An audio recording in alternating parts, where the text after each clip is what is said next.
NEET পরীক্ষায় সাফল্যের মুখ দেখল মালদার মানিকচকের মথুরাপুর বাজার পাড়ার মেধাবী ছাত্র অভিজিৎ দাস। সর্বভারতীয় স্তরে অর্জন করল 24,770 র্যাঙ্ক। আর এই খবর জানতে পেরেই শনিবার অভিজিতের বাড়ি গিয়ে তাকে শুভেচ্ছা অভিনন্দন জানালেন মথুরাপুর ত্রিনয়নী ক্লাব অ্যান্ড লাইব্রেরির সদস্যরা। উল্লেখ্য, অভিজিৎ দাসের বাবার নাম সুকান্ত দাস। তিনি পেশায় একজন সামান্য ব্যবসায়ী। মা মিতা সরকার দাস পেশায় স্বাস্থ্যকর্মী। এই পরিবারের ছেলে অভিজিৎ 2025 সালে মথুরাপুর বিএসএস হাই স্কুল থেকে উচ্চ মাধ্যমিক পাস করে। এরপর সে কোথাও ভর্তি না হয়ে নিট পরীক্ষার জন্য দিনরাত এক করে প্রস্তুতি নেয়। আর সেই প্রস্তুতির ফলেই মেলে সাফল্য।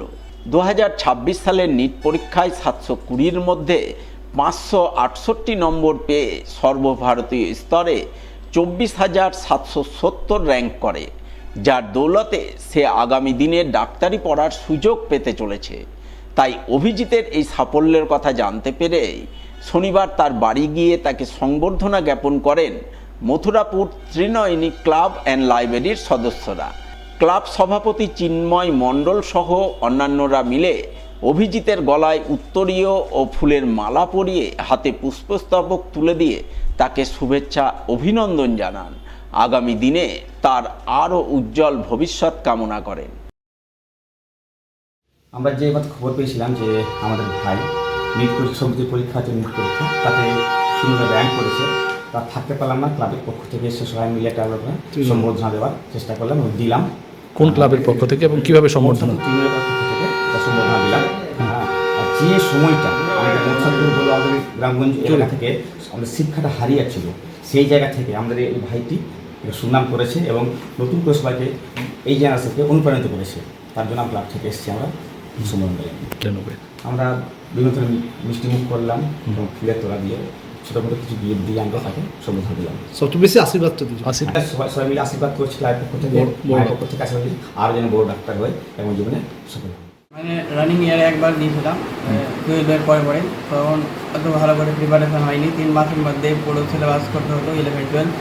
তো প্রথমবারে মানে বাড়ি থেকে পরেই ইউটিউব থেকে করে যেভাবে দিতে হয়েছিল। তারপরে নেক্সট ইয়ার যখন ফার্স্ট ড্রপ নিলাম তখন পিডাব্লিউ থেকে কোচিং নিয়ে মানে 1 বছর পুরো বাড়িতে পড়াশোনা করে এইবার নিট দিয়ে 568 পেয়ে ক্র্যাক হলো। কত র্যাঙ্ক হয়েছে তোমার? আর অল ইন্ডিয়া র্যাঙ্ক হয়েছে 24,770 এবং জেনারেল র্যাঙ্ক হয়েছে 9,173।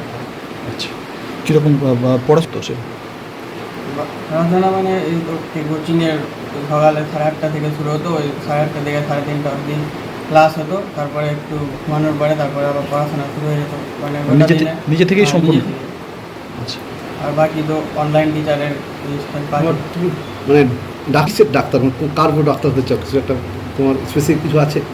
আর কিছু একটা স্পেশালিস্ট হয়ে যায় হতে চাও?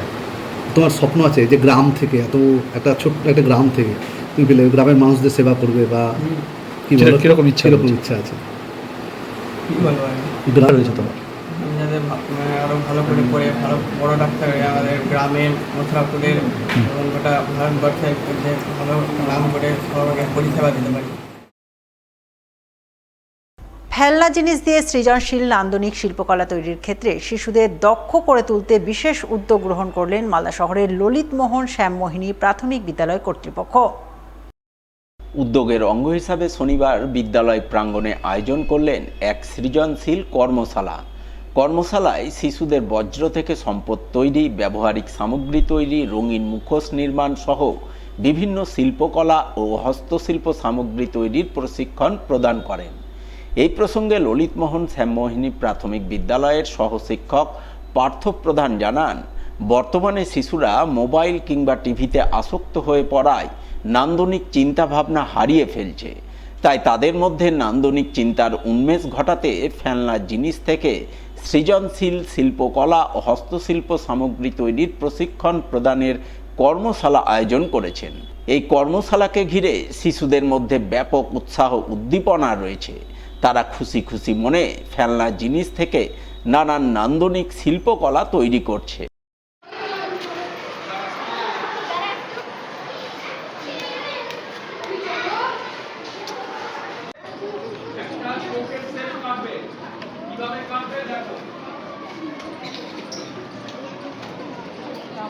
আমরা বিদ্যালয়ে বিভিন্ন সময় ছাত্রদের সাথে থাকি, ছাত্রদের সঙ্গে ছাত্রদেরকে দেখে যেটা বুঝেছি যে আজকালকার দিনে যেটা ন্যাশনাল এডুকেশন পলিসি বলছে একটা ছাত্রের মধ্যে পড়াশোনার পাশাপাশি খেলাধুলা এবং তার নান্দনিক বোধ বা কলাবিদ্যাগুলোকে ডেভেলপ করার কথা, সেক্ষেত্রে এখনকার বাচ্চারা মোবাইল বা টিভির কারণে এই নান্দনিকতা থেকে অনেকটাই দূরে সরে যাচ্ছে।